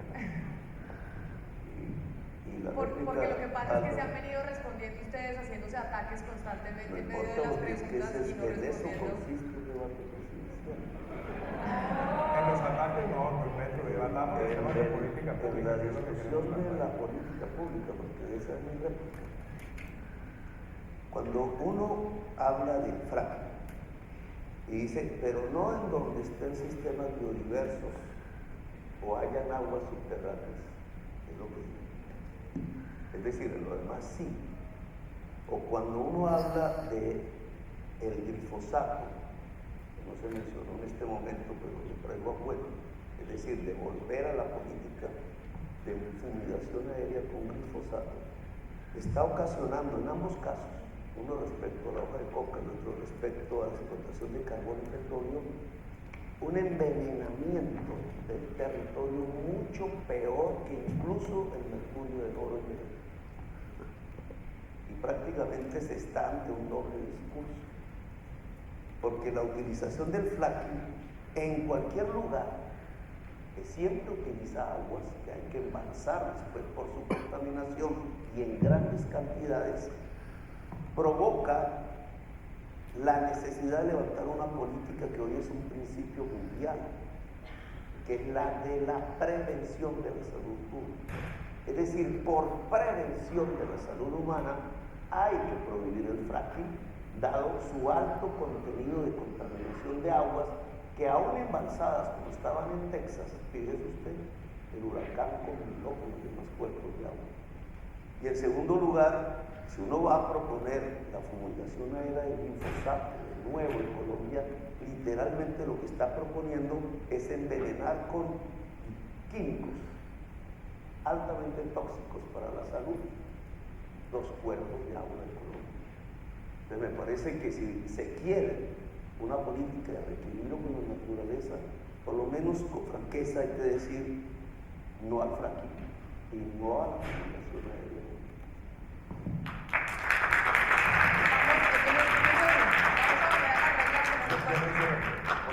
Claro. Usted le va a responder a Gustavo Petro la Porque réplica no que hice le uso hizo de la sobre réplica. el fracking. Hay dos formas de aproximar este tema. Decir fácilmente, no va a haber más petróleo en Colombia en 4 años. No queremos más petróleo. O buscar el balance de un país que, si bien no es un país petrolero, tiene potencial. Colombia tiene 7 años de reservas, 70% de sus yacimientos producen menos de 1000 barriles diarios, yacimientos convencionales. Y antes de hablar de no convencionales, Colombia tiene por lo menos un potencial enorme de convencionales que no necesitan ni siquiera abrir la discusión del fracking. Pero les voy a decir una cosa. Colombia hoy, para poder tener los ingresos fiscales que requiere la inversión en salud, en educación, en vivienda, en atención a la tercera edad, necesita cerca de mínimo 6 o 7 billones de pesos año en los próximos 10 años, derivados de los ingresos de la renta petrolera convencional. Y eso requiere que el país agregue 2.000 millones de barriles de nuevas reservas. Y se pueden hacer con yacimientos convencionales, sin hablar de fracking. Entonces no distorsionemos, porque Canadá ha logrado armonizar petróleo, minería, responsable con el medio ambiente y con el desarrollo de otros sectores productivos. Si Colombia se queda sin petróleo, ustedes que estudian economía, díganme cuántas toneladas de aguacatejas vamos a tener que exportar para traer un barril de petróleo. el tipo de cambio cómo se comporta, y si no se empobrece la sociedad, además con ese tipo de cambios bruscos en la política económica. Yo no estoy proponiendo la destrucción del medio ambiente, lo que estoy promoviendo es la convivencia equilibrada, balanceada, sensata y realista de todos los sectores productivos, y que podamos aprovechar el potencial que tenemos con los mejores estándares ambientales, sobre todo reconociendo que no se necesita empezar a hablar de fracking porque los convencionales pueden seguir siendo una fuente en Colombia responsablemente. Gracias.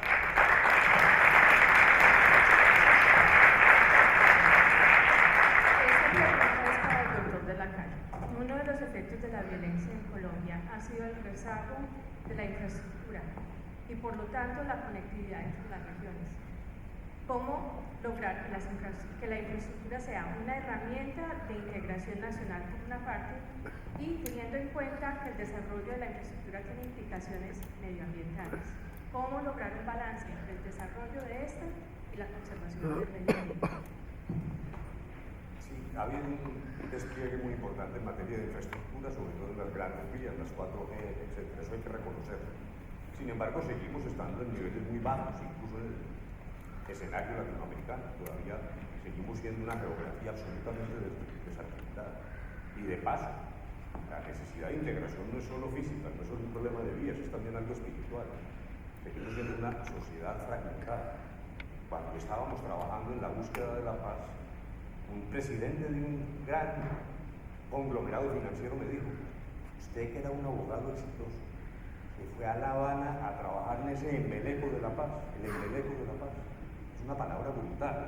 Luego el tema es infraestructura, pero también es, repito, reintegración de una sociedad que está convertida en una diáspora de indiferencia.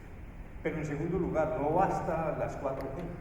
La reforma rural integral se basa fundamentalmente en recuperación de la economía campesina con acceso a la tierra, 3 millones de hectáreas para ser aplicadas en 12 años, un proceso de formalización de la propiedad en 7 años, pero vías de comunicación terciarias, que son la manera como el campesino, que es productivo, pero sin embargo no tiene acceso a los mercados. Y ya lo dije y no lo voy a repetir, la reforma rural integral también prevé por fin desideologizar esta discusión, permitir otras formas de explotación agroindustrial, a ver si por fin logramos aprovechar el ímpetu de la agricultura en el crecimiento de la economía colombiana. Pero luego, además, el tema de la infraestructura tiene otras manifestaciones. No nos podemos limitar solo al tema de grandes vías, puertos. Todavía siguen siendo bastante ineficientes los procedimientos de importación más allá del éxito portuario. Lo que ocurre es que llega la mercancía a tiempo, pero gasta enorme tiempo y corrupción tratando de desembolsar la multiplicidad de aranceles que ha servido simplemente como un refugio para la corrupción. Luego, realmente no es solo hablar de infraestructura como algo aislado, y es también fundamentalmente recordar que un elemento esencial en la educación, que es la jornada única, depende en muy buena parte de una inversión en infraestructura para poder impedir lo que está pasando ahora, que es que nuestros jóvenes salen a la 1:30 de la tarde, llegan a sus casas, los padres trabajan porque tienen que trabajar y entonces quedan a merced del microtráfico, de la forma como se empieza a generar la violencia en Colombia. Y allí yo tengo 2 propuestas que ustedes podrán leer, porque ya no tengo tiempo, sobre el servicio social con una pequeña remuneración para volcar el ímpetu de los jóvenes en un esfuerzo de solidaridad, ayudar donde se requiere ayuda, en vez del servicio militar. Terminado el conflicto, el servicio militar no tiene sentido. Lo que necesitamos es fuerzas profesionales para defender la soberanía. Y allí el elemento ampliación de la infraestructura educativa para la jornada única es también esencial. Respuesta: no bastan las 4G, eso es insuficiente. Aplaudimos las 4G, pero eso no es todo el problema de Colombia, ni se puede resumir así.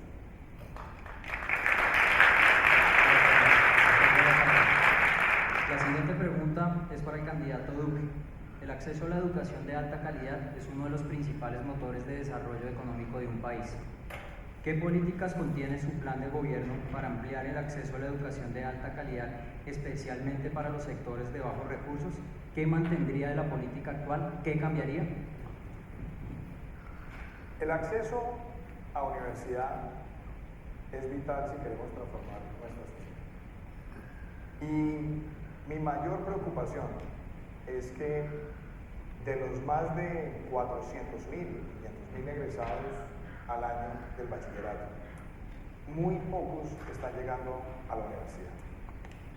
A mí me parece que tenemos que hacer algo agresivo, positivamente agresivo, para fortalecer la universidad pública.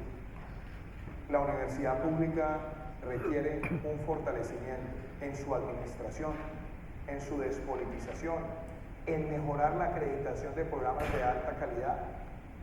Y tengo el anhelo de empezar un programa que nos permita llegar a la gratuidad de la educación universitaria para los muchachos de estratos 1 y 2. Y para hacerlo, uno de los elementos que queremos promover es también la educación digital. ¿Cómo? Que un porcentaje importante de los créditos en la universidad pública se dicte a través de educación virtual, de manera que podamos abrir más cupos y por otro lado, que podamos también profundizar la educación digital en los lugares de difícil acceso. Eso nos permite a nosotros hacer una gran revolución en materia de educación universitaria. Hay un conflicto en este momento en Colombia frente a Serpi lo Paga y la universidad pública. Los programas como Serpi lo Paga, que son subsidios a la demanda, permiten que un grupo reducido de estudiantes reciban el beneficio. No me opongo a que el programa continúe, pero no le puede quitar los recursos a la universidad pública. Yo fui el ponente de la estampilla para la Universidad Industrial de Santander, que es una universidad pública. Defendí las estampillas de la Universidad Nacional y la Universidad Distrital, y creo que nosotros no podemos llevar a que haya una confrontación. Que haya subsidio a la demanda, perfecto, pero tenemos que mejorar sustancialmente el subsidio a la oferta desde la universidad pública. Y déjenme cerrar con una cosita. La educación superior no solamente es universitaria, también es técnica y es tecnológica. Y es formación para el empleo. Yo quiero que los bachilleres en Colombia, en los últimos 3 años, 9º, 10º y 11, reciban esa formación para el empleo y que cuando se gradúen tengan en una mano el título de bachiller y en la otra el título de técnico para el empleo. Con un año más son tecnólogos y eso también nos permite hacer una gran transformación de la educación superior en el país. Gracias. Esta pregunta está con Gustavo Petro y cuando usted estaba respondiendo la pregunta sobre las pensiones, dijo más adelante voy a hablar del tema de salud y por eso quiero hacerle a usted directamente la pregunta sobre el sistema de salud en Colombia que hemos venido durante años oyendo que está en crisis. Usted, si no me equivoco, ha mencionado el tema de las empresas prestadoras de salud, de las EPS, como siendo uno de los problemas fundamentales que podríamos tener en el sistema de salud en Colombia. ¿Cuál es la propuesta que usted hace para la transformación y para aliviar la prestación del servicio a todos los colombianos? Sí, los datos arrojan que más o menos 1.400.000 colombianos desde 1993 a la fecha han muerto por no tener tratamiento médico adecuado. Es decir, el sistema de salud colombiano ha matado más gente de todas las violencias de Colombia. Y amerita obviamente una reforma. Y esa reforma tiene ya una experiencia práctica. Nosotros ya iniciamos en la época de la voluntad humana un modelo diferente con éxito. Por eso se redujo a 0 la mortalidad infantil por causas de hambre, o por eso se redujeron todas las tasas de enfermedad en la ciudad de Bogotá en esos 4 años. Ese modelo tiene 2 pilares, por eso pensiones y salud van de la mano en la misma ley que hay que reformar. El primer pilar es el preventivo. Es mejor prevenir que curar, dice el dicho, y es la verdad. Disminuye el costo del tratamiento de las enfermedades si ustedes tienen en una sociedad un modelo de prevención de la enfermedad que en el caso de Bogotá, expandible a Colombia, consistió en médicos que pudieran, equipos médicos, visitar por microterritorios permanentemente 800 familias, serían todo el territorio nacional, lo cual significa más o menos 40.000 personas profesionales en la salud por cada en el territorio nacional para prevenir y prestar la atención primaria con capacidad resolutiva. ¿Qué significa? que detectada la enfermedad tenga la capacidad de remitir al segundo pilar. Y el segundo pilar es el del tratamiento de la enfermedad. No necesitamos ya EPS. EPS son un peso muerto hoy en la sociedad colombiana. Las 70.000 personas que trabajan en las EPS pueden transitar hacia un sistema directo de contratación de un solo fondo público que ya existe, ya fue creado en este gobierno, que contrate directamente los servicios de clínicas privadas y hospitales a partir de una selección libre del usuario que se enferma. De esa manera, el especialista y el tratamiento médico tiene la selección del usuario, que es libre, y en segundo lugar,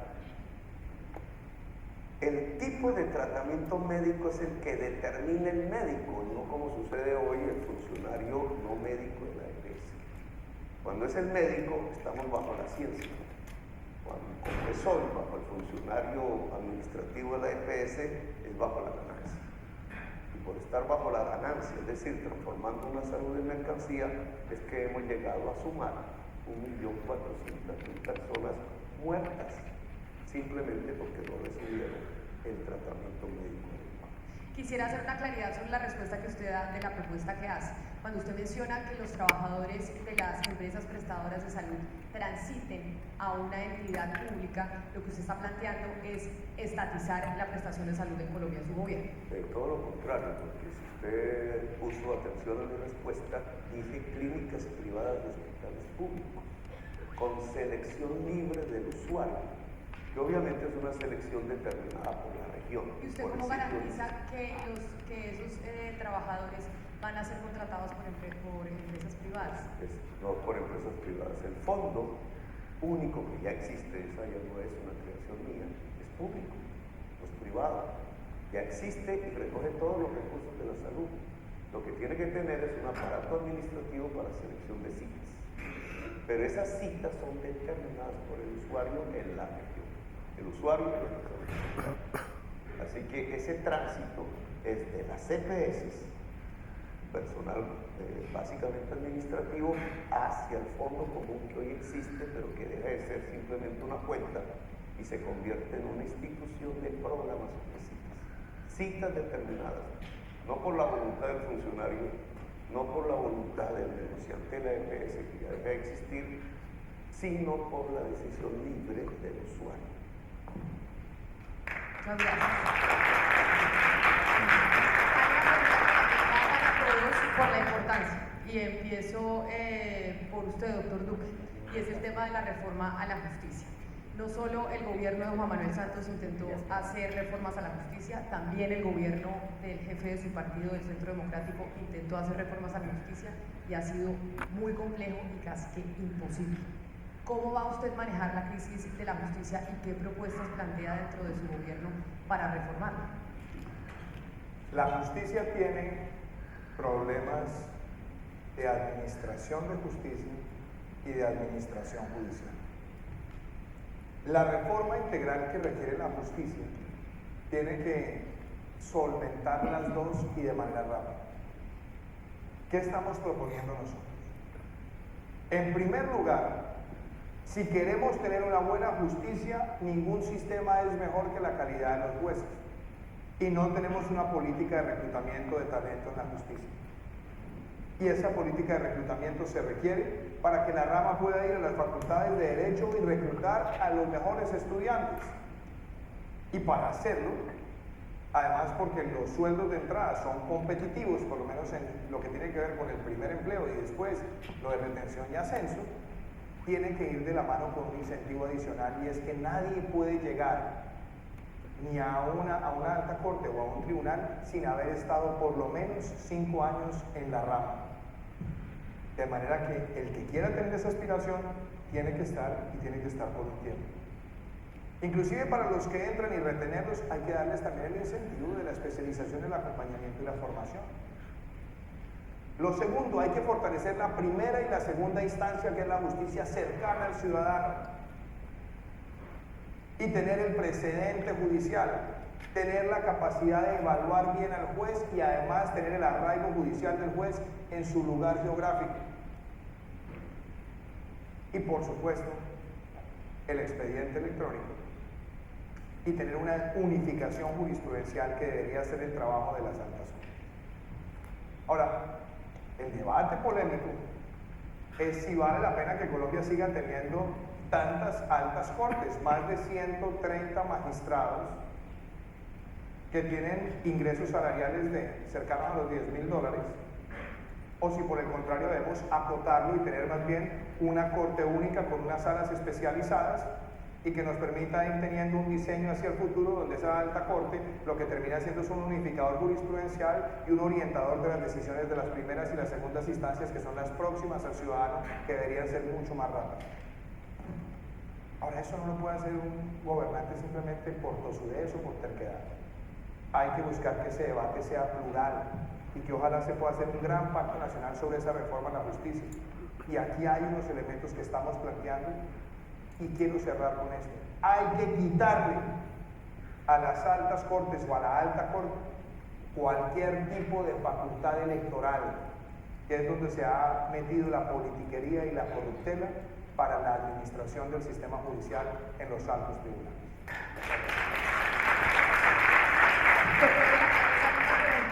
Para usted, pero además de eso es cómo lograr esa reforma a la justicia, porque estos planteamientos pues se han hecho en el pasado, pero ha sido imposible que el Congreso realmente tramite la reforma por cuenta de las presiones que vienen desde la misma rama judicial.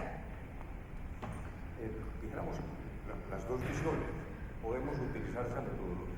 La que tiene que ver con acceso, rapidez, morosidad, ese es un tema que yo suelo llamar de ingeniería de sistemas, no solo computadores, yo no me estoy refiriendo a eso, no, lo que significa un sistema que se entraba permanentemente y que impide tomar decisiones a tiempo, decisiones sólidas, con un grave riesgo de inseguridad jurídica, que es el que estamos viviendo hoy en Colombia. Ya hasta saber si yo puedo hacer una alianza política o no depende de unos abogados.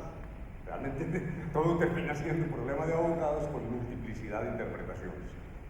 Multiplicidad de interpretaciones que coexisten en las mismas cortes, porque hemos pasado de un sistema originariamente francés de fuente del derecho privilegiado a la ley a un sistema cuasi anglosajón con la consulta de los antecedentes, pero sin el rigor que tienen aquí. Cuando un juez cambia la postura del antecedente tiene que explicar rigurosamente, hay un método para cambiarlo. Allá no, todas las cortes hay sentencias que coexisten y son absolutamente contradictorias.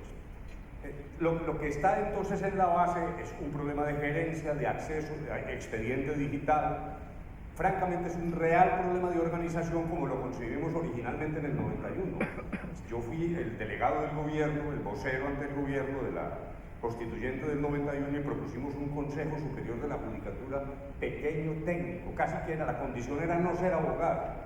Y lo que creamos fue realmente un monstruo, un leviatán de abogados que realmente no funciona en términos de simple administración. Pero el problema de la cúpula es un problema distinto.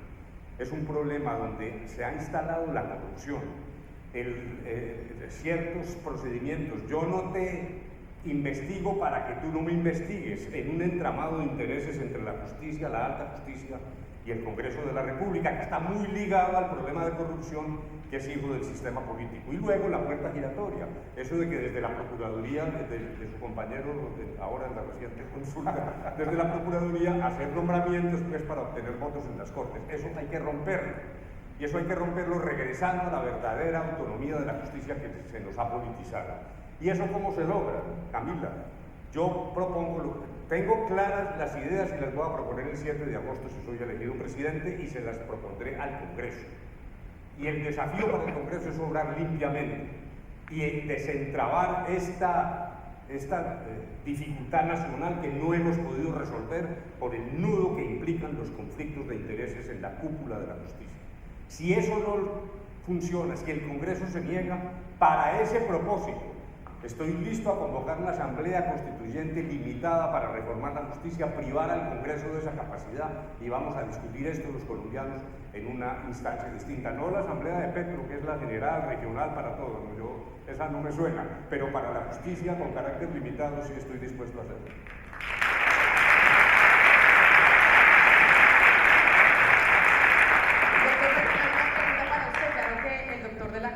ya mencionó que usted ha propuesto una Asamblea Nacional Constituyente para la reforma a la justicia. Sí, les digo que para todo, y no es cierto, es para todo, es acotada. Es acotada unas reformas que me parecen básicas para construir una verdadera paz, pero que el Congreso no ha querido, no ha podido, es impotente para realizarlas a la fecha.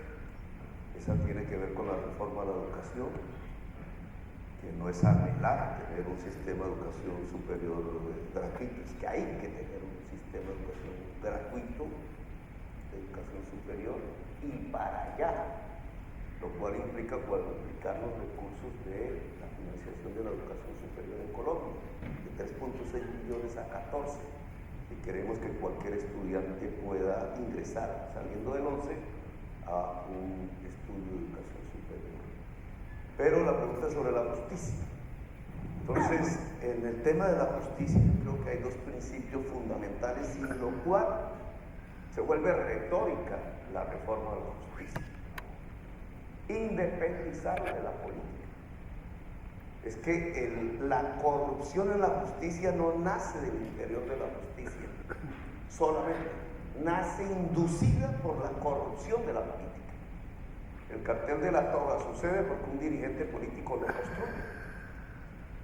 El actual candidato presidencial, pero de eso no voy a hablar aquí porque no está aquí. Es la política la que ha dominado a la justicia, la ha subordinado, en eso no se diferencia de otros regímenes dictatoriales, le ha quitado financiación y la ha corrompido. Por tanto, una primera base de la reforma de la justicia fundamental es lograr la plena autonomía de la justicia como poder público, lo cual significa separarla completamente de procesos de tipo político en el Congreso de la República, de selección de magistrados, etc. El problema no es cuántos magistrados hay en Colombia, el problema es que los magistrados sean independientes de los poderes políticos. Y un segundo aspecto que tiene que ver con la autonomía y es fundamental es la financiación. Si la financiación de la justicia pasa cada año por la discusión en el Congreso de la República de tal o cual partida, ahí tiene subordinada la justicia a la política. Pero si la financiación del poder judicial completo está determinada por una fórmula constitucional, como lo era la educación antes, usted tiene una protección a la financiación creciente del Poder Judicial y si este es autónomo, tiene una separación real del poder político. De esa manera, nuestra justicia podría ser eficaz. Y la eficacia de la justicia consiste en que pueda brindarle justicia a la ciudadanía. Ese es un eje fundamental de la paz. El método, creo yo, por Humberto de la Calle, que debe ser una asamblea constituyente acotada a 5 grandes reformas: la educación pública, la salud, la justicia, la política y el tránsito hacia una economía pública. Me lleva a preguntarle al doctor Petro, porque el doctor Petro y Humberto de la Calle dijeron: si no pasa en el Congreso la reforma a la justicia, proponemos una Asamblea Nacional Constituyente. ¿Cuál es la propuesta suya si eso que usted planteó el Congreso no lo aprueba como históricamente no lo ha aprobado? Yo he pensado mucho si se puede y cuánto tomaría hacer una asamblea constituyente. ¿Qué problemas veo yo? ¿Cuál es la práctica para que la constituyente pueda ser convocada? Requiere la presentación de un proyecto de ley que requiere que se haga una convocatoria pública para que el pueblo colombiano decida si se convoca o no. Si el pueblo dice sí, se procede a la convocatoria y al proceso electoral, se selecciona, delibera y después de la deliberación pasa por el control constitucional. ¿Cuánto tiempo puede tardar eso? Y seguramente eso puede tardar mínimo 18 meses de un gobierno de 4 años. Yo esperaría que la reforma que estamos planteando se pudiera manejar dentro del Congreso y hay que tratar de agotar el esfuerzo de consenso con la rama. Porque de lo contrario siempre van a buscar un mecanismo. E insisto, aún después de la constituyente se requiere una revisión por parte de la Corte. Así está contemplado, doctor Humberto, en la Constitución. Entonces, el consenso hay que crearlo. Y si es constituyente también necesita consenso. Por eso lo más importante es que tengamos claros los pilares y que haya un gran acuerdo político en el país, entre todas las fuerzas, porque Colombia hay que unirla en torno a propósitos comunes y es algo que quiero hacer. Invitar a que todas las fuerzas políticas de Colombia podamos deliberar y decir, esta es la justicia que queremos, no la justicia del uno o la del otro, la de todos, pensando en el futuro del país.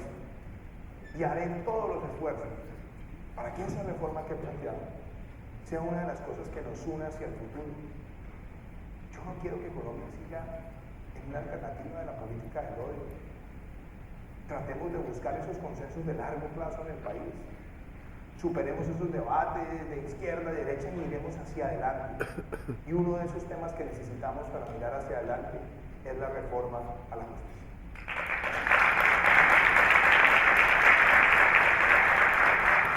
La siguiente pregunta es para el doctor Humberto Lacalle.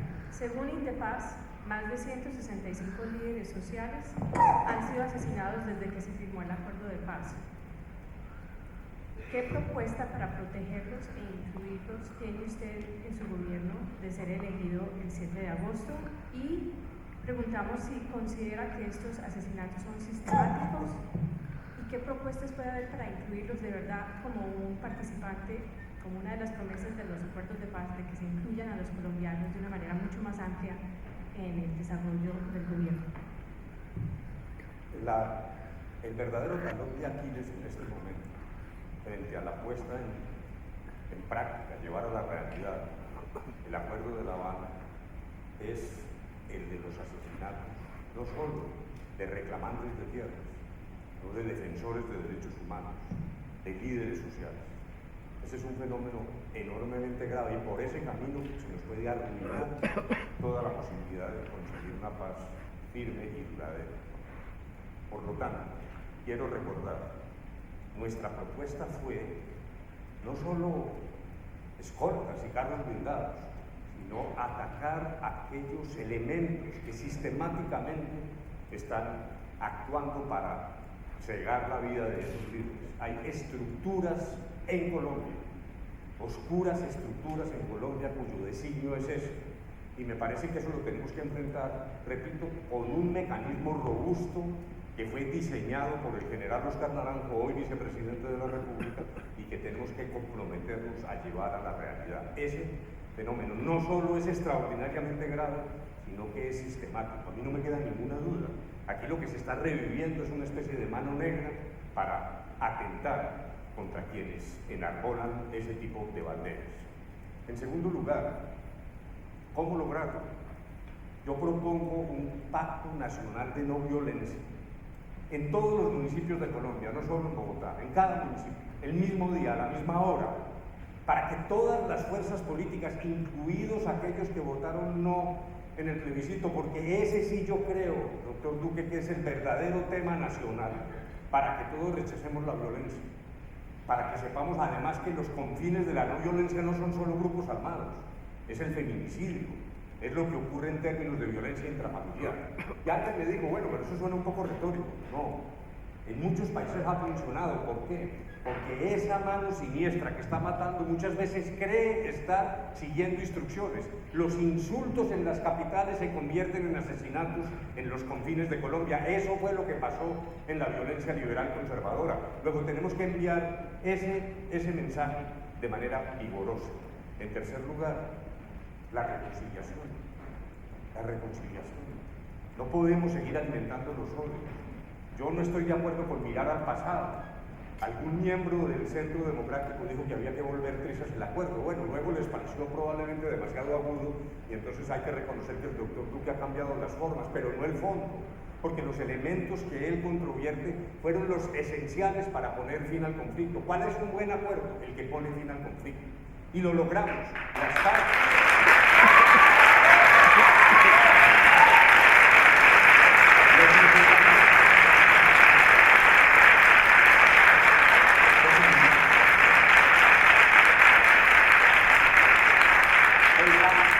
el fantasma creado artificialmente de que le habíamos entregado el país a las FARC se diluyó el 11 de marzo. Los 50.000 votos de las FARC lo que demuestran es que logramos realmente un resultado exitoso y que abre caminos para el futuro, y hay que culminar al ELN para que entienda que tiene que redondear la faena de la paz y que no puede seguir actuando como lo está haciendo.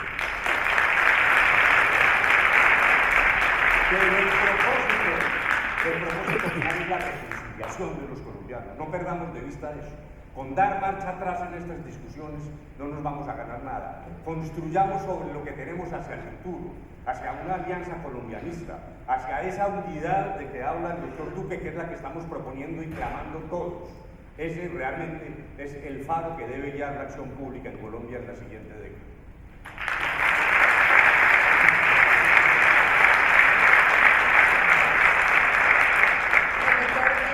El candidato de la calle decía que la violencia verbal en las ciudades se traducía en violencia física en las regiones en Colombia. Y ahora estamos viviendo una nueva forma de hacer política. Y esta es una pregunta que quiero hacerle tanto al candidato Iván Duque como al candidato Gustavo Petro. Y es lo que está pasando en las redes sociales. En el mundo se está hablando además de lo que pasó con Cambridge Analytica, de lo que sucedió con la contratación de empresas de troles, con lo que pasó con Facebook y demás. Ustedes dos tienen seguidores que son muy agresivos a través de las redes sociales, tanto Gustavo Petro como Iván Duque. ¿Ustedes qué están haciendo durante la campaña o qué van a hacer para frenar esa agresividad que se está viviendo a través de las redes sociales de seguidores que soportan su proyecto político? Camila, yo escuchaba con atención al doctor Humberto Lacalle, con quien he tenido a lo largo de la vida una excelente relación. Y hemos tenido discrepancias serias, siempre respetuosas. Cuando estuvimos en la campaña del plebiscito, yo defendía el no y usted defendía el sí. Y nos encontramos en muchísimos escenarios. Jamás me referí a un defensor del sí, ni como mi enemigo, como mi contendor, ni como mi contrario. Porque yo pensaba, genuinamente, que en un escenario de democracia donde se pronunciaba la ciudadanía, el resultado y el veredicto de las urnas era el camino y la invitación para buscar el consenso. Ganamos. Hicimos un llamado a un gran acuerdo nacional. Presentamos una serie de solicitudes y modificaciones abiertos a un debate racional. Pero la decisión que tomó el gobierno fue desconocer el mandato de un plebiscito. Y eso ha perpetuado unas diferencias que tenemos que solventar como país. El gobierno quiso dividir a los colombianos entre amigos y enemigos de la paz. Yo no soy enemigo de la paz. Los enemigos de la paz son los que han querido desde la violencia presionar al país. Lo que necesitamos es construir la paz en Colombia sobre la base del imperio de la ley, y que se le pueda decir al criminal: el que la hace la paga, porque entre más se le premie, más violencia incubamos en Colombia. Yo le digo esto a Camila. Frente a su pregunta anterior, yo me paré y además rechacé el asesinato de cualquier líder social. Lo hice públicamente, lo hice en las redes que hacían esas convocatorias, porque no podemos seguir permitiendo que la violencia sea un mecanismo de hacer política. ¿Y cómo he conducido mi campaña? Yo hice una precandidatura al interior de un partido y nunca hubo un solo ataque mío a ningún contendor. Y me pueden revisar las redes sociales, ha sido propositivo todo lo que hemos planteado. Fui a una consulta democrática con una excelente candidata como Marta Lucía Ramírez, con el doctor Alejandro Ordóñez, con quien hay diferencias, pero también la posibilidad de construir acuerdos en temas. Y nunca hubo un solo ataque de mi parte a ninguno de ellos. Y así he dicho que voy a conducir esta campaña. Que cuando vengan ataques, más propuestas, que cuando vengan bajezas, respondemos con altura. Y le he hecho llamado, no solamente a seguidores míos en las redes sociales, sino públicamente, a que no nos dejemos llevar por la política del odio y el ataque personal. Queremos una Colombia con alegría y mirando hacia el futuro. No queremos una Colombia donde la estigmatización del otro, lo de tratar de diferenciar al otro sin ningún tipo de consideración y capacidad de escucha, sea lo que lleve este debate político. Hoy invito a todos los colombianos, a todas las bases de todos los partidos, a que trabajemos juntos en un proyecto de futuro, donde lo que nos une sea el concepto de legalidad, un país que promueva dinámicamente el emprendimiento y donde esas dos cosas nos permitan construir la equidad. Y esa es la combinación, ese trípode de un país donde estemos reconciliados, donde la violencia no sea un camino y donde nadie pase por encima de él. Muchas gracias.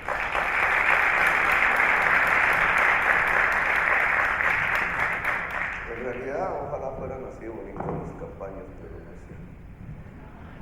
Y la experiencia concreta es precisamente la del sí y la del no. Tuve una distancia en relación a ese plebiscito, pero indudablemente observé lo que pasó, lo sentí. Es que ponen a rodar las campañas en dos carriles.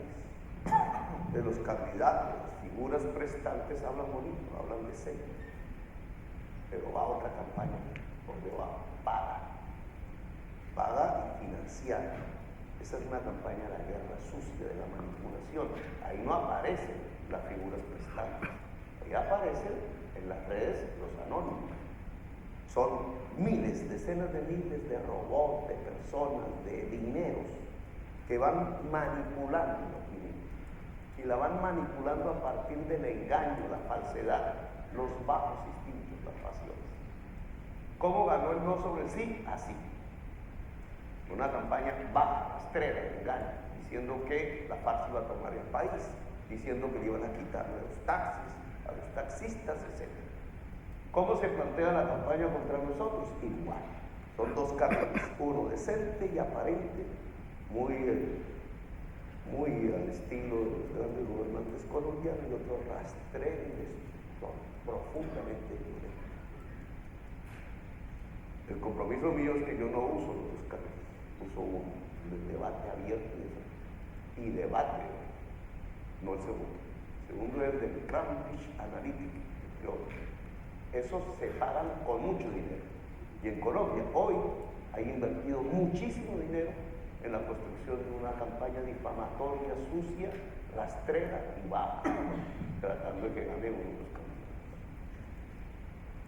La JEP, porque juntando estas preguntas en fila, un tema que es fundamental, que tiene que ver con la muerte de los líderes sociales, que tiene que ver con la posibilidad de que el fin de una violencia pueda ser seguida, no de una era de paz, sino de una nueva violencia todavía más bárbara, que es lo que empezamos a ver, digamos, dentro de las estadísticas y la realidad colombiana. Y ahí hay un punto central que es la JEP. Cuando se dice es que los militares de los falsos positivos deben ser castigados y tal, ¿saben que no? ¿Saben que ese no es el camino de Colombia? A mí, como presidente, me interesaría que esos militares, funcionarios, guerrilleros, paramilitares, etcétera, terceros que llaman, dijeran la verdad. Porque la verdad es fundamental para pasar la página hacia no una nueva venganza, sino hacia una era de paz. Y la verdad aparece si la JEP, tal como se concibió, es el eje de la justicia para la reconciliación. No una JEP recortada para que solo unos digan la verdad y otros callen, sino una JEP integral para que todos y todas digan la verdad, de tal manera que sobre la verdad se pueda construir una verdadera reconciliación. Cuando aquí hay proyectos políticos que están diciendo que hay que recortar la JEP, que es el mecanismo central del acuerdo de paz, lo que están diciendo es que no quieren que la verdad aparezca. Una verdad que tiene nombres propios y que no trata simplemente de oficiales del ejército, no, o de guerrilleros. Tiene que ver con grandes poderes civiles y nombres propios de personalidades civiles que desencadenaron el genocidio y la muerte en Colombia. Para mí, poder frenar la muerte de líderes sociales, poder rescatar la justicia en Colombia y poder construir la posibilidad de una era de paz pasa por un hecho fundamental, la verdad integral.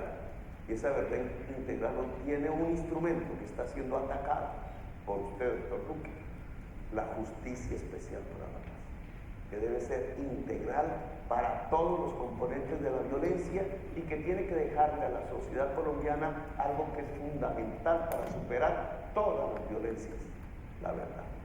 Gracias.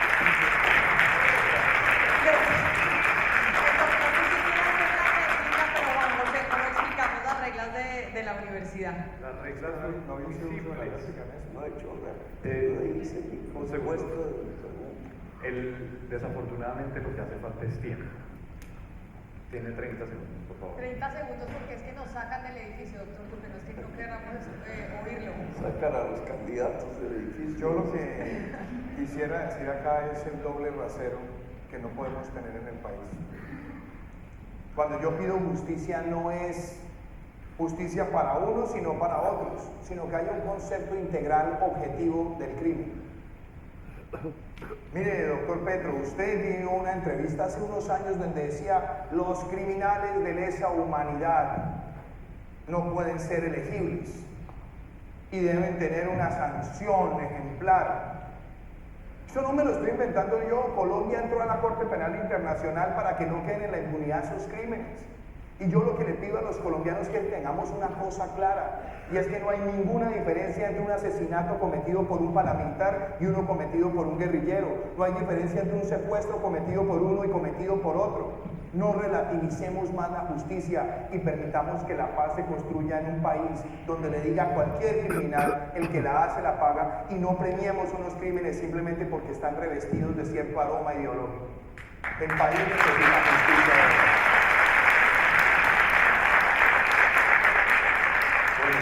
Quiero agradecer muchísimo a ustedes, los que nos acompañaron, a nuestros moderadores y, claro, a los candidatos, a Iván Duque, a Gustavo Petro y a Humberto de la Calle. Muchísimas gracias.